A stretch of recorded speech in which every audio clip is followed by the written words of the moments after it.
É uma alegria, né, e um privilégio, um desafio estar aqui junto com os irmãos, compartilhando algo. Nesse primeiro tempo, acho que, se o Senhor permitir, ainda vou ter outro tempo, mas esse primeiro tempo, eu gostaria de fazer... não estou nem com a Bíblia aqui, não escandalize, irmão, mas eu estou com bastante folha aqui.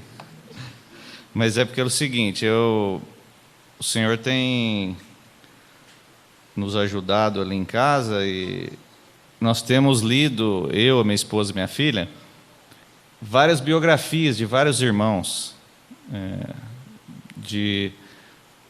do nosso tempo, um pouquinho para trás.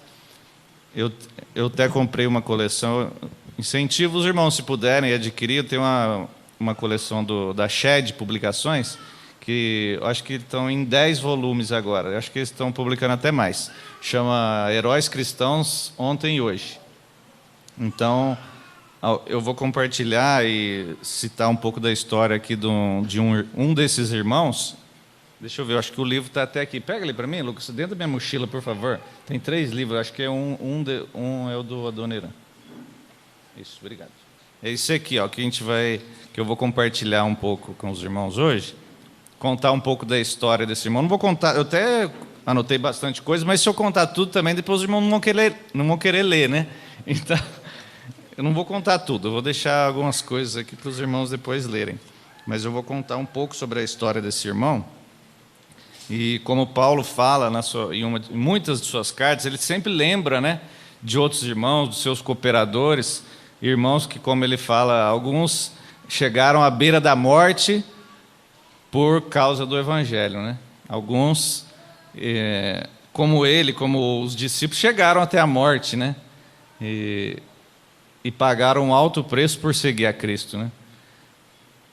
E a Bíblia está cheia de histórias. O Senhor, nosso Deus, ele é um Deus que nos ensina de várias formas, né? E Ele nos ensina também através de histórias. Nós temos no Velho Testamento muitas histórias. E a palavra fala que as histórias, o próprio Paulo lembrando que as histórias que foram deixadas para nós foi para o nosso ensino.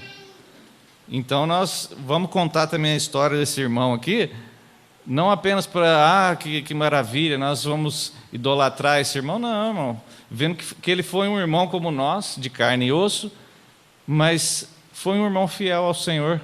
Na sua época, né, como o Gerson falou ontem, Davi foi fiel ao Senhor na sua geração. Esse irmão foi fiel ao Senhor na geração dele. E agora nós estamos aqui, e pela graça do Senhor possamos ser fiéis também na nossa geração, né? Ó Senhor, pedimos a Tua graça nesse tempo, para que ao compartilhar, Senhor, dessa biografia, o Teu nome, ó Deus, seja engrandecido, nós possamos aprender lições, Senhor, que possam nos fortalecer, nos encorajar na nossa caminhada contigo, Senhor. Nos ajuda, te pedimos a Tua graça, Senhor, a unção do Teu Espírito, para que possamos tocar, Senhor, nas verdades, Senhor, que são verdades, Senhor, de vida, Senhor, que seguiram a Ti. Nós Te agradecemos, Senhor, que esse tempo seja para a Tua glória, Pai, no nome de Jesus. Amém. Ô, Lucão, fica aí com o tempo aí, daqui a pouco você me... Uns 45 aí, acho que dá. Então, esse irmão que a gente vai compartilhar hoje, Adoniran Judson, ele era um irmão americano. Eu vou falar que ele nasceu em 1788 e morreu em 1850. Então a gente fala assim, poxa, irmão, já faz um tempinho, né? Uma outra época, nós estamos numa outra época, bem diferente da dele, né? Mas as verdades de Deus, elas permanecem as mesmas, né? Então ele nasceu em Malden, nos Estados Unidos, que é uma cidade pequena, próxima a Boston. Filho de pais cristãos, o pai dele era um pastor, então ele desde cedo foi criado ouvindo o Evangelho. Ele foi, vamos dizer assim, foi um menino precoce até. Ele aprendeu a ler com 3 anos de idade, ele já sabia ler. Antes de completar os 4 anos, a sua mãe já ensinava ele a ler um capítulo da Bíblia por dia. Então, olha aí, uma lição importante que nós podemos ensinar aos nossos filhos desde cedo, né? A palavra fala, desde cedo ensina o teu filho o caminho que deve andar, né? Então, desde cedo, com menos de 4 anos, ele já lia um capítulo da Bíblia sozinho, porque ele já sabia ler. Ele foi assim agraciado com um dom, vamos dizer assim, natural por Deus, com esse dom de línguas, de aprender com facilidade. Logo que ele era jovem assim, criança ainda, ele já começou a aprender grego, a aprender latim. Então ele foi um menino, vamos dizer assim, iluminado assim nessa área. A graça de Deus o alcançou nessa área também natural, e o Senhor ele usa também as habilidades que Ele nos deu naturalmente, né? Então ele, desde cedo, foi um menino precoce. Ele entrou na faculdade com 16 anos, e já entrou, quando ele fez o teste, o pessoal olhou, será que ele não passou? Não saiu o nome dele, mas ele tinha sido tão bom que ele já foi direto no segundo ano da faculdade. Ele era alguém inteligentíssimo, assim, aos padrões humanos. Ele era um menino inteligente. Então, ele, durante a faculdade, interessante que ele se torna deísta. Ele tinha vários amigos, e um dos maiores amigos dele era alguém deísta, que era alguém que cria o deísmo. Fala que existe até um Deus que criou todas as coisas, mas ele não se preocupa com nada. Então, nós não precisamos... Deus não é Deus Pai, Deus Filho, Deus Espírito. Isso aí é com a conversa, né? O mundo vai seguir no seu caminho. E ele seguiu por esse lado. E vamos dizer, não creu em Jesus, não creu no Evangelho. Então, ele se forma, e ali com seus amigos, ele tinha muitos sonhos, tinha muitos planos, queria seguir a sua vida, queria talvez ser um grande homem, né? E ele chega depois da faculdade, chega em casa, e um dia ele fala para o seu pai: pai, eu sou um deísta, eu não creio em nada do que você crê. Poxa, isso foi algo terrível para o seu pai, né? O seu pai tenta argumentar contra ele, mas ele era um menino muito inteligente. Você já deve ter conversado com alguém inteligente, cheio de argumentos. Irmão, é difícil. O pai dele não conseguia chegar nele, não conseguia tocar. A mãe dele começou a chorar, e foi terrível. E ele falou: eu vou embora. Ele pega depois e sai. Eu vou curtir, eu vou para Nova York. E Nova York era um lugar de terrível libertinagem, já naquela época. Então, ele resolve ir. Ele resolve ir, pega o seu cavalo, depois ele deixa o cavalo na casa de um tio e vai para Nova York. E ficou lá um mês, tentou, eu vou ser talvez um diretor de teatro, alguma coisa assim, ele com os amigos dele, e não deu em nada. E ele volta, passa na casa do tio dele, pega o cavalo e vai embora. Chega à noite, ele chega num lugar, numa hospedagem, chega ali e se hospeda. E ele não tinha nenhum lugar. Ele falou assim: não, mas não tem problema, eu fico em qualquer quarto que tiver, eu não faço questão de nenhum quarto. O dono da hospedagem falou: tem um quarto aqui que tem um homem moribundo, quase morrendo, já ali gemendo durante a noite, está meio dividido ali por um lençol, se você não fizer questão, pode ficar. Ele falou: não tem problema, eu vou ficar. E ele fica ali.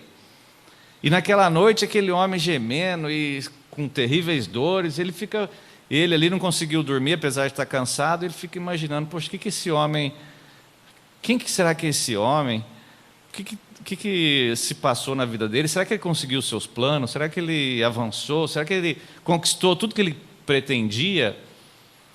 E ele está ali. Será que ele creu em Deus? Será que ele... Como que era a vida desse homem? E ele ficou pensando. E depois, às 4 da manhã, houve silêncio. E ele dormiu. Aquele homem ficou quieto. No outro dia, ele perguntou para o dono da pensão: e aí, o que aconteceu com aquele rapaz, aquele homem, como ele está? Ele falou: ele morreu. Puxa, e quem que era esse rapaz? Era alguém que estudou em tal faculdade, era a mesma que a dele. E como que ele chamava? E na hora que esse homem fala o nome dele, é o melhor amigo dele, da faculdade, que o ajudou a se tornar deísta. E ele morreu. Isso tocou profundamente a vida do Adoniran. Ele ficou chocado, ele ficou paralisado. A vida dele agora, poxa, o meu melhor amigo deísta, agora a vida dele acabou. Nessa hora o deísmo não tinha nenhuma força sobre ele, né? E ele volta para sua casa. Então ele volta para sua casa, ele encontra uns amigos do pai que estavam para lançar um seminário em outro lugar. E ele não sabia o que fazer.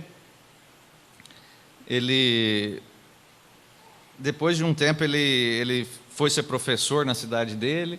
E depois de um tempo, ele pensou no convite daqueles amigos do pai dele. Ele falou: se você quiser se inscrever no seminário, você pode se inscrever, mas como um não cristão que vai estudar sobre o cristianismo e tal.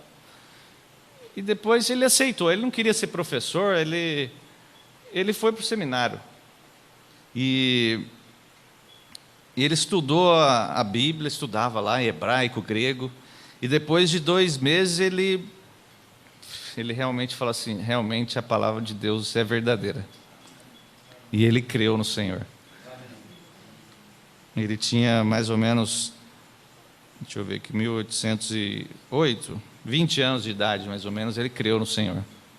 E logo que ele creu, ele estava ali naquele lugar, não tinha muita coisa a se fazer naquele seminário, uma cidade pequena. Ele começa a estudar, ele estuda muito, e durante o seu estudo, ele estuda e vê publicações de vários irmãos, estuda alguma coisa, leu alguma coisa sobre o William Carey, que tinha ido para a Índia, e estava levantando ali uma missão na Índia, e ele fica tocado por Deus, que o Senhor estava chamando ele para ser um missionário. Não sabia como, não sabia onde. E ele vai lendo. Leu uma outra coisa de um rapaz que eu acho que nem era cristão, falando algo sobre a Birmânia, que era um país asiático, hoje Mianmar. Um país ainda hoje muito difícil para o evangelho, muita perseguição aos cristãos, ainda hoje. Mas ele sentiu o Senhor chamando para ir para lá. Um país que não havia missionários cristãos, estava apenas começando. O cristianismo, na verdade, depois, o filho de William Carey foi um dos primeiros a ir para lá, Felix Carey. Então o Senhor o toca, e ele com outros amigos, ele começam a orar, começam a interceder. Outros amigos dele, durante esse tempo ali de seminário, e eles voltam para suas cidades, e na cidade ali eles fundam a primeira sociedade missionária americana ali. E ele conhece uma moça, depois dessa sociedade ser fundada, que era filha de um diácono local. Esse diácono era alguém muito influente, e ele se apaixona por aquela moça, Anne, que chamava ela, e ele a Dona Irã. Então ele escreve uma carta para ela, perguntando se ela queria se casar com ele. Ela era uma moça muito bonita, tinha vários interessados também. E ela fala assim: escreve uma carta para o meu pai primeiro, antes de eu falar algo, você pergunta para o meu pai se ele vai aceitar isso. Então ele, depois de muito pensar, ele foi escrever uma carta para o pai dela. Eu vou até ler aqui um pedacinho. Não, na verdade eu vou ler a carta porque é bem pequena. E um jovem de 20 anos, 20 e poucos anos, e uma coisa que já me chama muita atenção é porque ele já tinha uma forte convicção daquilo que o Senhor tinha o chamado. Então, ele ia para um lugar distante, ia para um lugar que não se sabia muita coisa. Ele morava nos Estados Unidos, ele ia para a Ásia. Hoje é fácil, né? Você pega um avião, em 2 dias está na Ásia, um dia. Mas naquela época não. Vários meses de navio, uma viagem perigosa. Então ele escreve para o pai dessa moça, pedindo a mão da filha dele, se ele permitiria que a filha se casasse com a Dona Irã. Mas é interessante que eu acho que se alguém escrevesse uma carta dessa, talvez para o Zaga, para o Gerson, eles iam achar meio estranho hoje. Mas ele escreve assim: agora tenho que perguntar se o senhor consentiria em se separar de sua filha no começo da próxima primavera, para não mais vê-la neste mundo. Se o senhor puder consentir com a partida dela e sua sujeição às dificuldades e sofrimentos da vida missionária, se o senhor puder consentir em sua exposição aos perigos do oceano, a influência fatal do clima do sul da Birmânia, a todo tipo de carência e angústia, a degradação, ao insulto, a perseguição e talvez a morte violenta. O Senhor poderia consentir com tudo isso por causa daquele que deixou o lar celestial e morreu por ela e pelo Senhor, pelo bem das almas imortais que perecem, por causa de Sião e da glória de Deus? Ele era um jovem muito novo, que já tinha uma visão muito clara do que era seguir ao Senhor e do que talvez o seguiria durante muitos anos de sua vida. Então ele não pede algo para aquele homem, falando para ele: eu quero se casar com sua filha, mas eu vou talvez dar uma vida de luxo para ela, né? Não, ele falou muito claramente, talvez nós iríamos nos assustar, né? Se alguém pedisse, né, Zaga? Imagina se uma carta dessa chegasse para você. E esse homem, ele fala assim, ele com sua esposa, vamos falar assim, não concordou, assim, poxa, é difícil, né? Mas ele perguntou para sua filha e ela falou: tá bom, pai, eu vou. E ele deixou. Tá bom, eu vou concordar com ela, se ela quiser eu deixo. Então, ela aceita. E então, depois de buscarem e esperarem um tempo para que algum navio aparecesse, eles se casam antes de irem. E ele, depois alguns amigos, ele com a esposa, e mais, tinha 4 amigos que também iriam para outros lugares. E eles vão. Eles esperam um navio chegar. Na verdade, eu esqueci uma parte. Se fosse minha filha, eu lembro quando eu estava contando, eu contava alguma coisa para o Gerson, para outros irmãos, a Milena já tinha ouvido a história inteira. Ela tem 9 anos. Aí ela falava assim: não, papai, você está esquecendo disso aqui. Você está esquecendo daquilo ali. Se ela tivesse aqui, ela ia falar: não, papai, você esqueceu daquela parte. Antes deles irem, ele vai sozinho tentar angariar recursos lá em Londres, porque a sociedade missionária que tinha sido fundada não tinha recurso para mandar eles. E ele vai sozinho para Londres para pedir para a sociedade missionária de lá ajudar eles com recursos. E a viagem foi difícil, estava tendo guerra entre a França e a Inglaterra. E no meio do caminho, um navio francês, um corsário, intercepta o navio deles e prende todo mundo. Joga eles lá no porão sujo, terrível, fedido do navio francês, sem comida, sem ar, sem luz do sol, sem pinico, e eles estão ali. E aí ele se pergunta: poxa Deus, será que é isso que... será que eu vou morrer aqui? Será que eu não vou nem chegar no lugar que o Senhor está me chamando? E eles chegam na França, eles prendem ele e os outros do navio,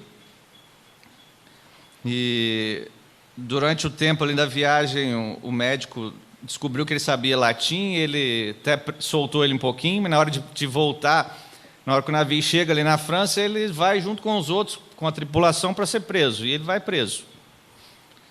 E durante a ida à prisão, ele começa a gritar: não, mas eu sou um missionário, eu sou um americano, me soltem e tal. E chegou alguém do lado dele: fica quieto que eles vão arrancar sua cabeça.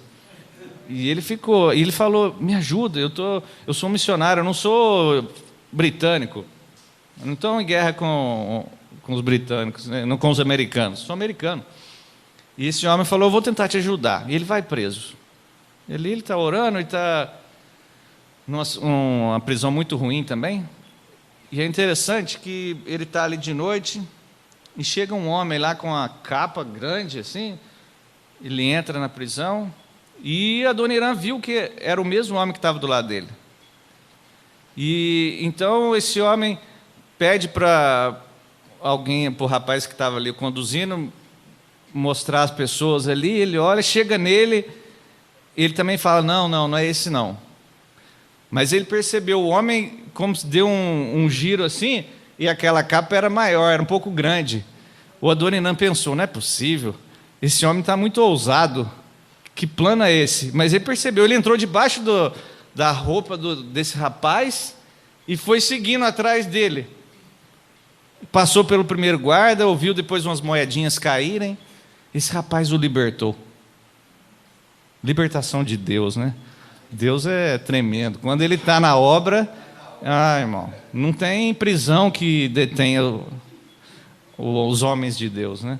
E aquele homem, e Adoniram é libertado.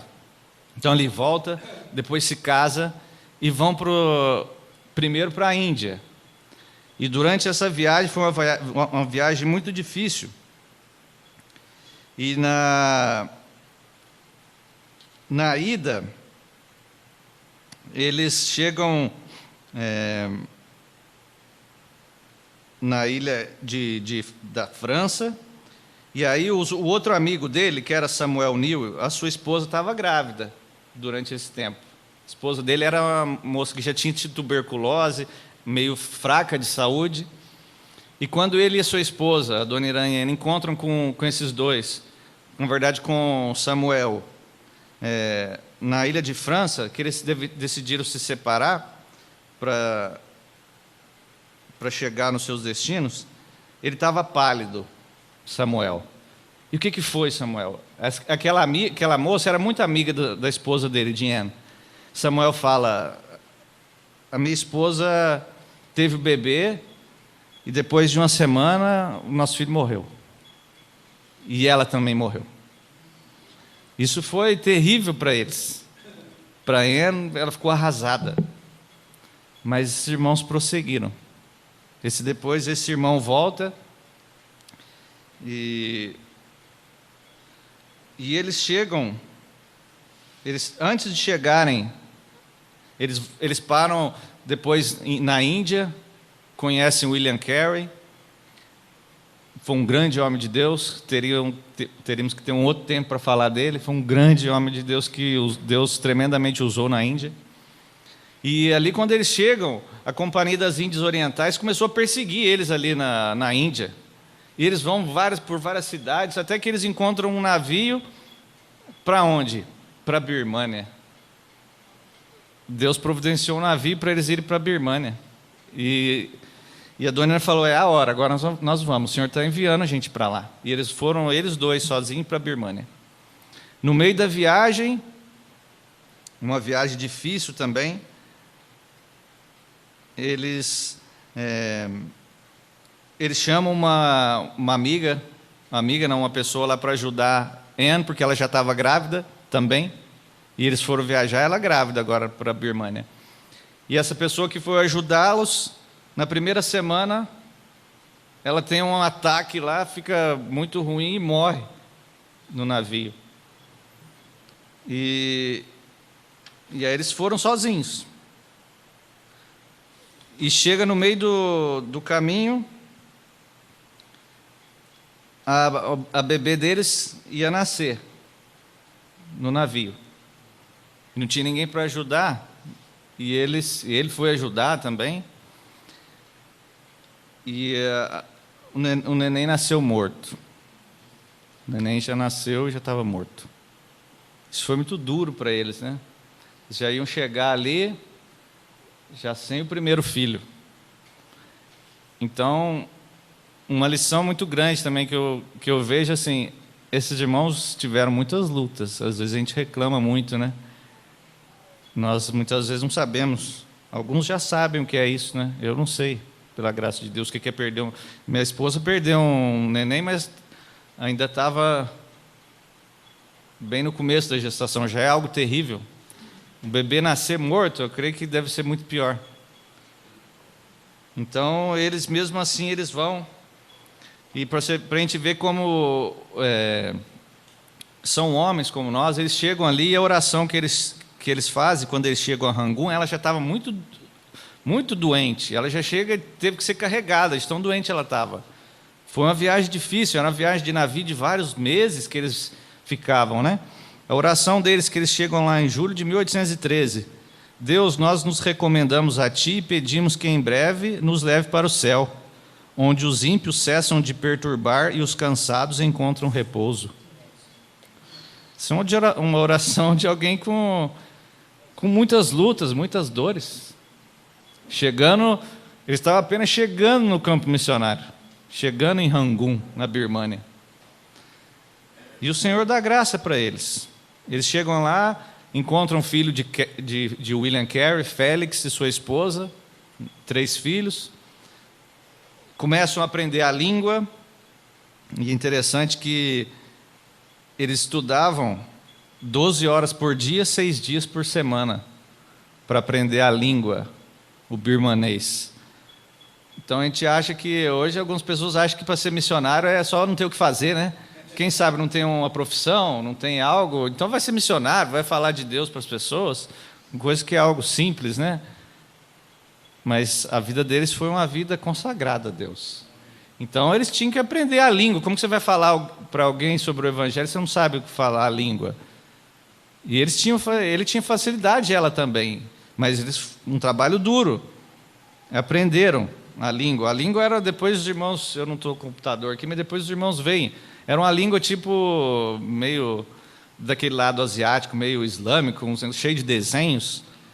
E é uma linguagem que a escrita deles não tem pontuação, não tem vírgula, as palavras são escritas tudo junta. Para nós deve ser uma coisa bem difícil de aprender, né? Mas eles perseveraram, irmãos.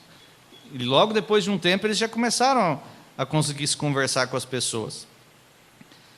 Depois, passa um tempo, ela engravida novamente.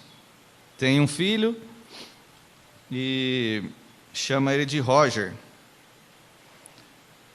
Depois eles são fluentes na língua. Depois de 6 meses, Roger fica doente, irmãos. Fica muito doente, o seu segundo filho.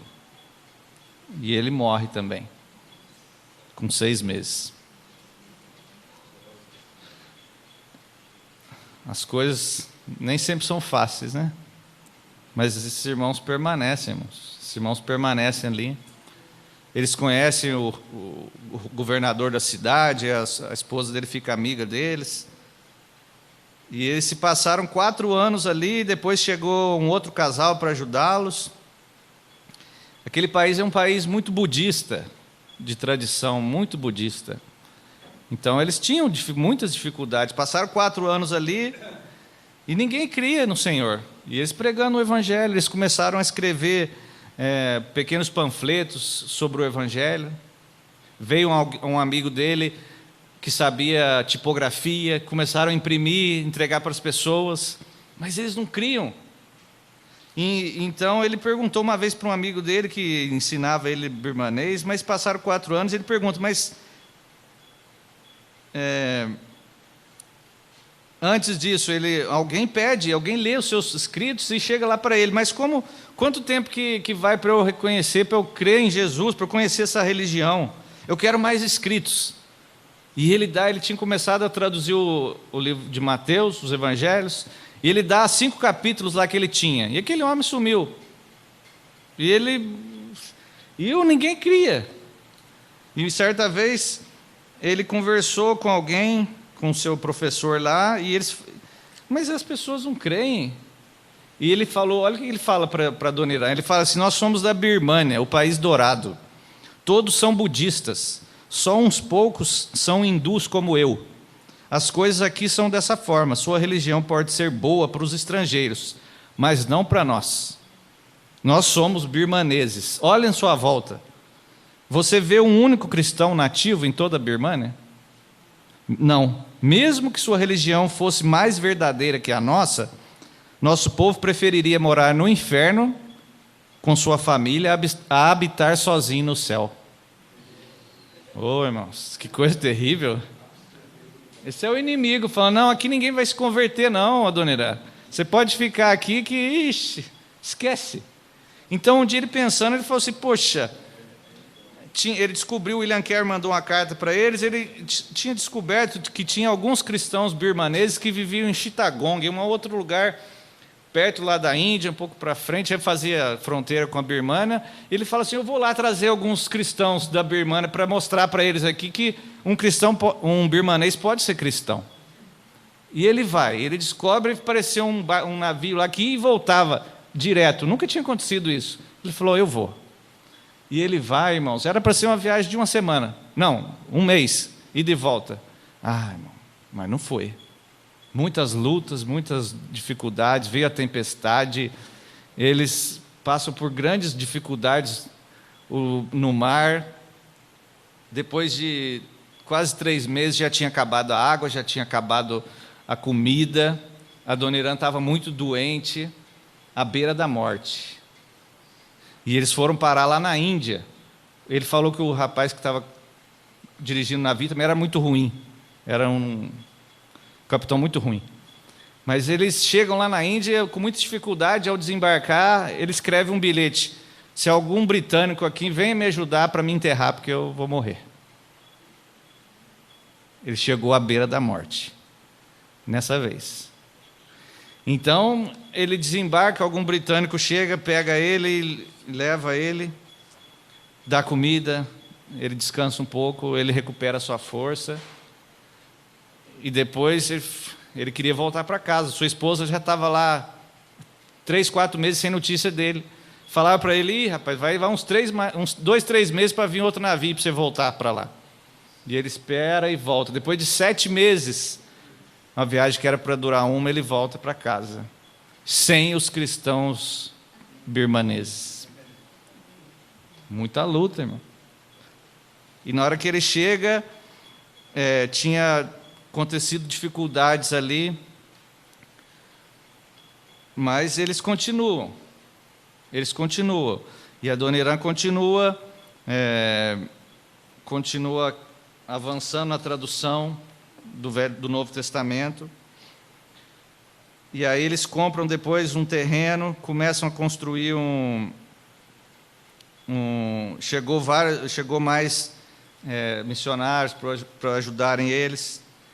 Depois de 6 anos, eles compram um terreno na parte de trás, constroem uma construção, porque naquela época muitos vinham para as peregrinações nos templos budistas, como se fosse em Meca hoje, né? As pessoas iam ali. E aí tinham vários locais que as pessoas iam lá e conversavam, e se descansavam ali naquela peregrinação. Ele construiu um lugar também para falar do Evangelho para aquelas pessoas, e falando e traduzindo. E depois de 6 anos, eles fizeram isso. Depois que eles constroem, um homem de 35 anos chega lá numa sexta-feira, ouve eles falando, volta no sábado, volta no culto no domingo, e na outra semana esse rapaz se converte. Depois de 6 anos, irmãos, 6 anos de terríveis lutas, o primeiro cristão se converte ali com eles. E logo em seguida, mais 2 se converteram. E o Senhor honra aqueles que seguem a Ele, que são fiéis a Ele, né? E eles ficaram com medo de batizar aqueles homens, porque era terrível. O batismo ali para aquelas religiões, quando batiza não tem mais volta. A perseguição com certeza ia vir. E eles esperam um pouco, e depois de um tempo eles batizam. E depois o rei mudou, e depois de um tempo, Anne fica doente. Eles vão para a Índia para ela se tratar. Ela se recupera. Eles voltam de novo para Rangoon. Depois chega um casal de amigo deles, Jonathan Price, que era médico, sua esposa. Logo a esposa dele morre.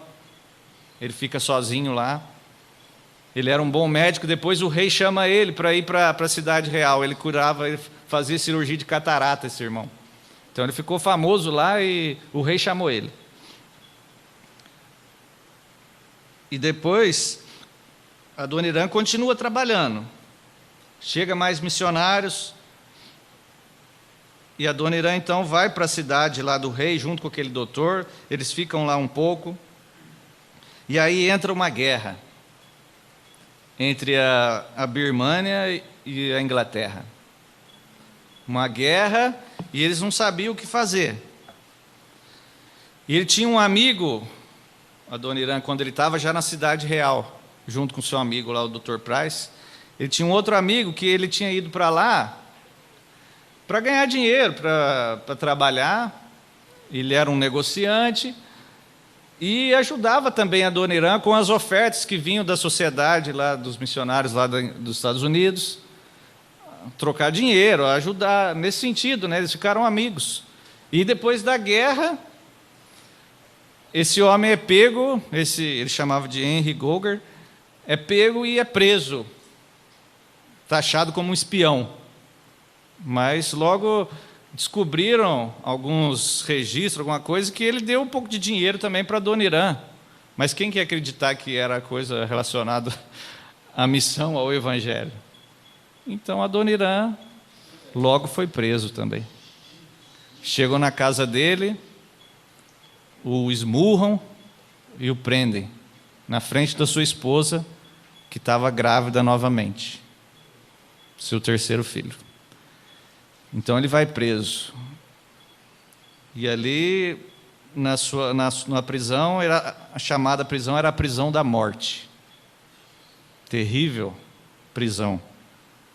Amarraram 3 grilhões nos seus tornozelos e o prenderam. Levaram para sua cela, uma cela sem janelas, que cheirava fezes humanas e carne podre. Essa era a cela de Adoniram, na Birmânia. Logo o Dr. Price também foi colocado lá. Eles eram... Logo todo mundo que era estrangeiro, né, numa época de guerra, foi preso, né? Não tinha para onde escapar, né? E aí, para piorar, chegava à noite, chegavam os guardas lá, e no meio dos grilhões eles enfiavam um pedaço de bambu e levantava o pé deles a 1 metro de altura. Eles ficavam dormindo com os pés levantados, com as costas e a cabeça encostada no chão. Todos os dias, de manhã, eles abaixavam aquele bambu. Ô, irmãos, que terrível. E aquele irmão lembra que ele tinha finalizado a tradução do Novo Testamento. E a tradução estava lá na casa dele. E aqueles governantes que eram amigos dele lá de Rangoon estavam hoje, eram governantes ali de uma região. E a esposa dele conseguiu vir ainda ajudar ele a entregar alguma comida para ele, porque se eles não entregassem comida, eles não davam comida na prisão. Se a pessoa não tivesse amigos e parentes, eles morriam de fome lá. Tão terrível era aquilo ali. Então a sua esposa levava algo para ele, comida ali. Uma dificuldade tremenda, irmãos. E ele fala, a tradução, ela falou assim: eu escondi a tradução do Novo Testamento no quintal de casa, junto com um pouco de ouro que a gente tinha. E ele ficou pensando, mas aquilo não pode ficar lá, porque a folha vai apodrecer, vai estragar. E ele fala para ela: faz o seguinte, pega um travesseiro lá, bem velho, sujo, fedido, o mais velho, mais ruim, mais duro que tiver. Pega e costura o Novo Testamento lá dentro e traz para mim. Porque ninguém vai querer que esse travesseiro. Pelo menos aqui eu tento, ele vai ficar aqui. E tá bom, ela faz isso, leva para ele. Depois de um tempo, eles, pela graça de Deus, levaram os prisioneiros para ficar ao ar livre, assim, numa tenda, durante o dia, porque era insuportável a prisão. Mas chega um dia que chegam os guardas ali, não sei, prisão já viu, guardas com certeza endemoniados ali, eles destruíram aquela construção ali e voltaram com eles para, durante o dia, ficar dentro da cela. E aí a Dona Irã viu aquilo ali, aquele travesseiro dele no meio daqueles escombros ali. Ele ficou, não é possível. E agora, o que eu vou fazer? Meu Deus, 9 anos de trabalho duro para traduzir o Novo Testamento inteiro, isso vai ser perdido? Um dia que eu estava lendo isso, a gente lia um capítulo às vezes por dia, e aí um dia eu li, e no outro dia eu estava pensando, estava no meio desse capítulo, eu tinha lido esse capítulo e falando assim, eu fiquei pensando, a gente entra na história, né? Mas Senhor, não é possível que esses 9 anos ali, a tradução vai ficar perdida. Não é possível. Não é possível que o Senhor ia ter deixado. Claro que o Senhor podia dar graça para ele fazer 9 anos de novo. Claro, Deus é Deus, irmãos. Mas eu falei assim, não é possível. Imagina ele, né? 9 anos de trabalho duro, agora vai ser perdido. E aí, depois de muito tempo, 11 meses preso, eles vão para uma outra prisão. E eles caminham ali,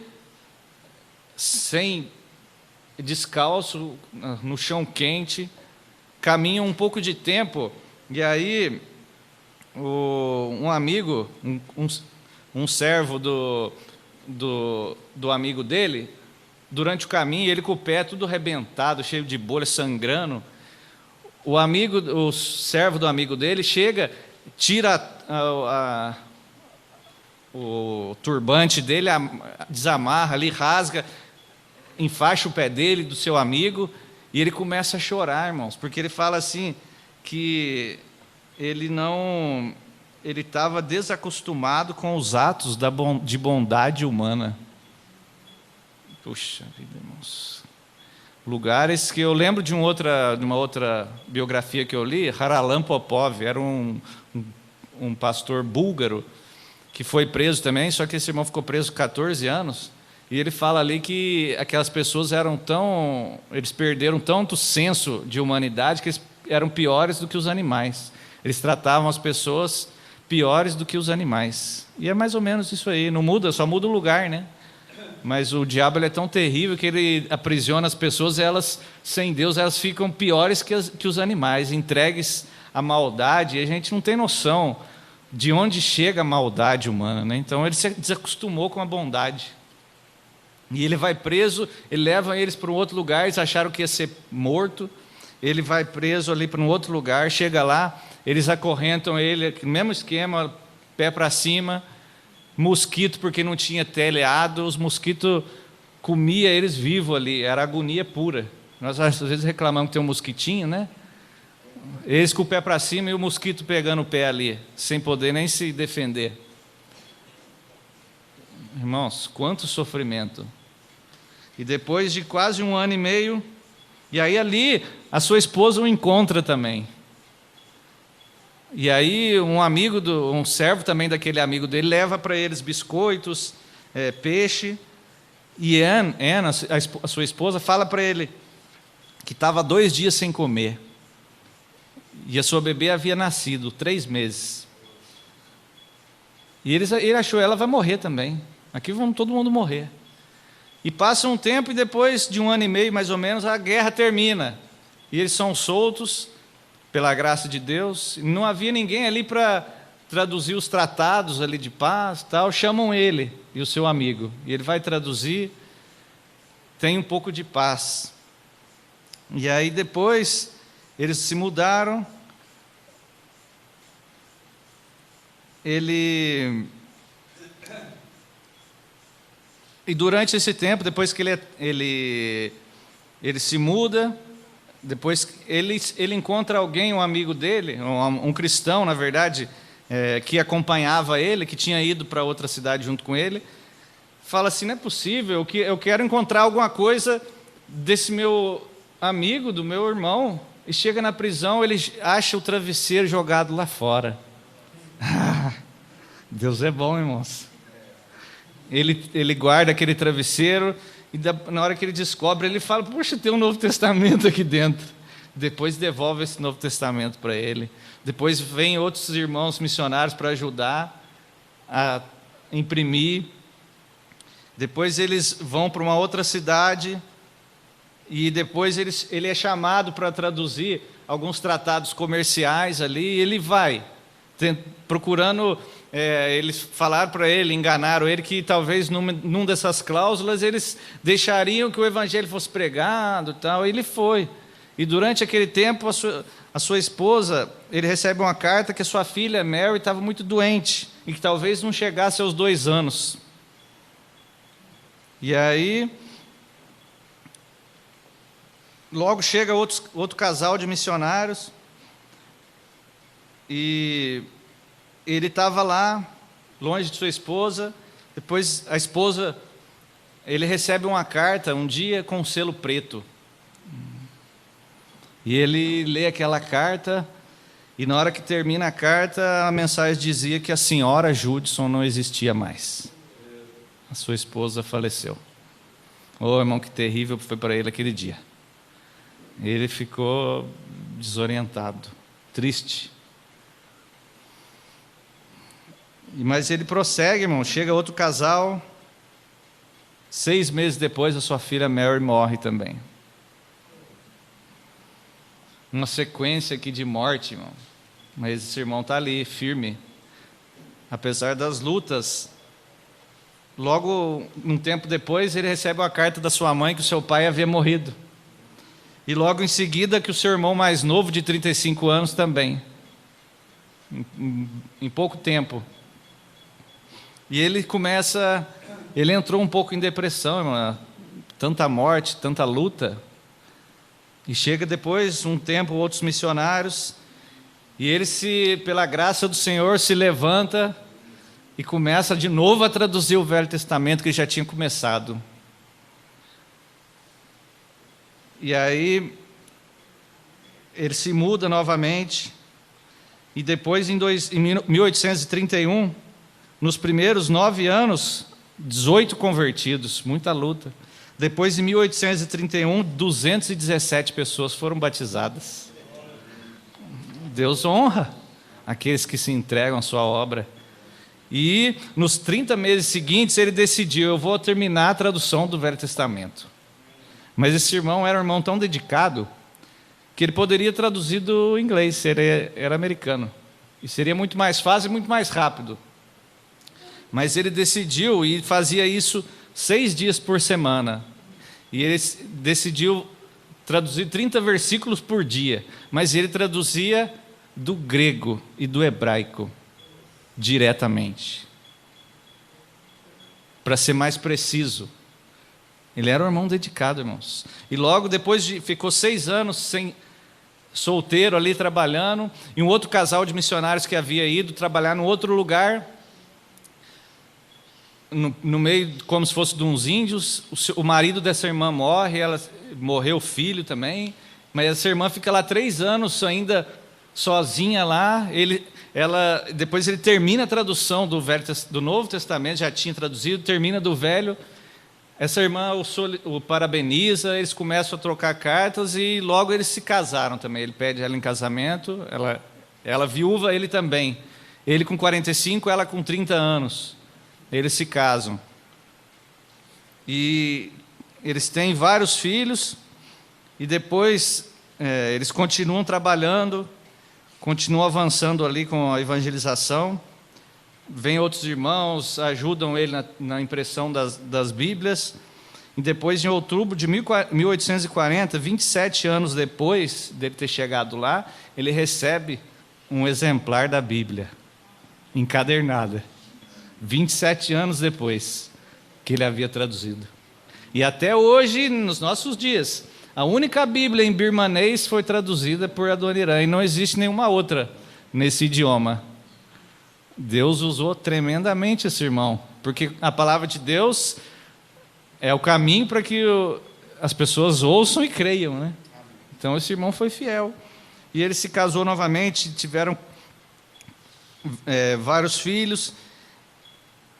Depois eles tiveram 6 filhos, e logo depois desse tempo a sua esposa fica doente também. A alimentação era muito ruim lá. Eles sempre ficavam doentes. E a sua esposa fica doente também. E tentaram, os médicos falaram, a única maneira é talvez ela ir para os Estados Unidos, procurar alguém especializado. E eles deixam os 3 filhos mais novos com os missionários, levam os 3 filhos mais velhos. Ela já tinha um filho mais velho que tinha deixado nos Estados Unidos, do primeiro casamento, e eles vão. E antes de chegar lá, ela piora, e ela morre também, antes de chegar nos Estados Unidos. E aí ele escreve aqui: por alguns dias na solidão de minha cabine, com meus pobres filhos chorando ao meu redor, não pude deixar de me entregar a uma tristeza dolorosa. Contudo, a promessa do Evangelho veio ao meu auxílio, e a fé estendeu sua visão para o brilhante mundo da vida eterna. Esse irmão via um invisível. Nós temos que andar, como o Zaga falou, por fé. Nosso lar não é aqui, irmãos. Nosso lar lá. Ainda que com lutas, nós vamos avançar. E esse irmão chega nos Estados Unidos, ele enterrou a sua esposa na primeira parada, na hora que ele chega a Boston, ele é recebido com milhares de pessoas nas ruas, com biografias da primeira esposa. Ele era como um herói nos Estados Unidos. Foi o primeiro americano a ser missionário em terras estrangeiras. E a sua esposa, a primeira também. Então ele fica feliz ali, agradece ao Senhor, né? Eles começam a viajar levando ele para pregar em vários lugares. Então ele deixa os seus 3 filhos ali com uma outra irmã dele e volta.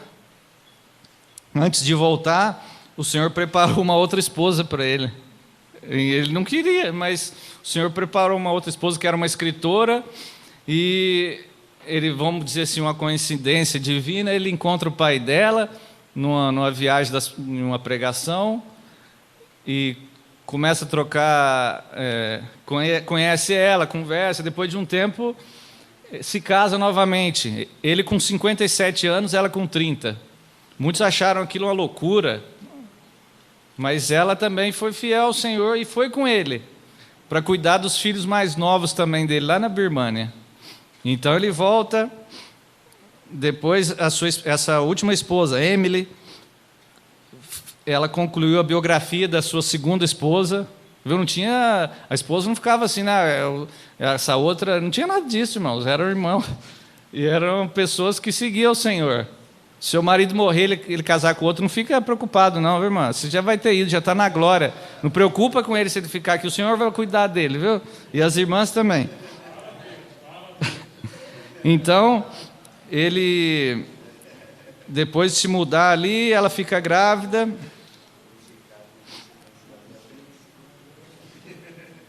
E eles voltam ali para cuidar dos seus filhos.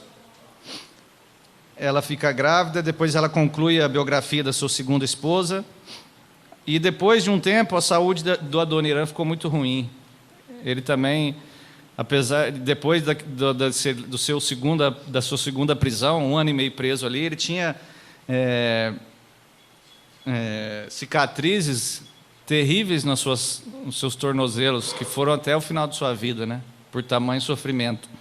Então ele fica doente, o médico fala, a única forma de você sobreviver, você vai ter que, talvez, procurar um lugar mais adequado.